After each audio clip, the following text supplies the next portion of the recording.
কখনো প্রবন্ধন, কখনো অগ্নিকাণ্ডে আজ পর্যন্ত প্রায় ৬০ শ্রমিক মৃত্যুবরণ করেছে।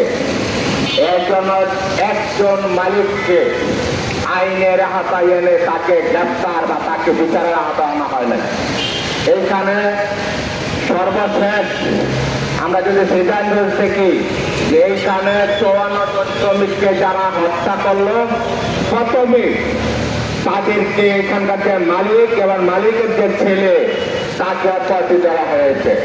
কারণ উল্লেখ করা হয়েছে এই ঘটনার সাথে, এই অগ্নিকাণ্ডের সাথে এখানকার মালিক যুক্ত ছিলেন না।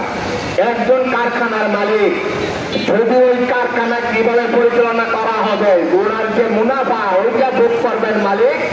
আর এইখানকার মামলায় আসামি হয়েছে এখানকার কর্মকর্তা কর্মচারীরা।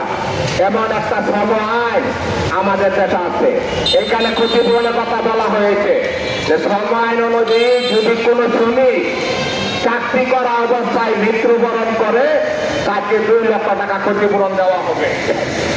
২ লক্ষ টাকা ক্ষতিপূরণ কিভাবে দেওয়া হয়? আমরা এখানে দেখেছি কোন বাংলাদেশের কোন শিল্প মালিক তিনি এই ক্ষতিপূরণ দেন না। ক্ষতিপূরণ আসে কোথায় থেকে? শ্রম কল্যাণ তহবিল। শ্রম কল্যাণ তহবিলে কার টাকা?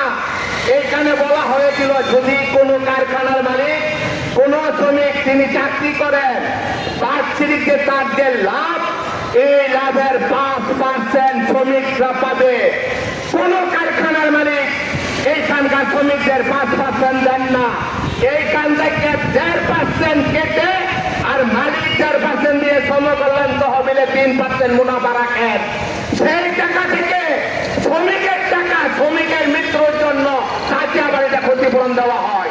সমাজতান্ত্রিক শ্রমিক ফ্রন্টের পক্ষ থেকে আমরা বারবার বলে যাচ্ছি, এই যে শ্রম আইন এইখানে যে অনিশ্চিততা আছে, এইটা এখানে নিশ্চিত করতে হবে।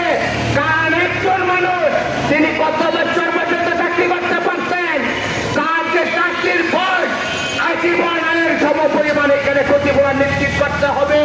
বিভিন্ন সময় বিভিন্ন শ্রমিক সংগঠন এটা নিয়ে আলোচনা করেছে, কিন্তু আমাদের দেশের সরকার যখন একটা ঘটনা ঘটে তখন তাৎক্ষণিক তিনি কিছু ব্যবস্থা দেখা।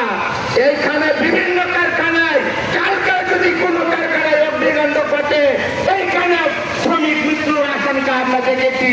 সংগ্রামী বন্ধুগণ, তাই আমরা মনে করি